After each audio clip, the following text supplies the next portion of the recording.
औरंगाबादमध्ये हायकोर्टाच्या नूतन वास्तूचा लोकार्पण सोहळा सुरू आहे। या सोहळ्यासाठी मुख्यमंत्री उद्धव ठाकरे हे काही वेळापूर्वीच पोहोचले, तर विविध मान्यवरांची या कार्यक्रमाला उपस्थिती आहे। त्यामध्ये कायदा मंत्री किरण रिजिजू, भारताचे मुख्य न्यायाधीश एन.व्ही. रमण हे सुद्धा उपस्थित आहेत।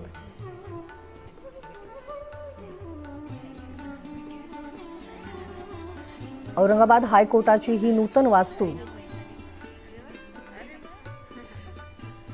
या वास्तूचं लोकार्पण होत आहे आणि या वास्तूची वैशिष्ट्ये आहेत।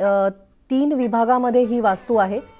यापैकी ए विंग आणि बी विंग याचं काम पूर्ण झालेलं आहे, तर एक विभाग जो आहे त्याचं काम अजून बाकी आहे।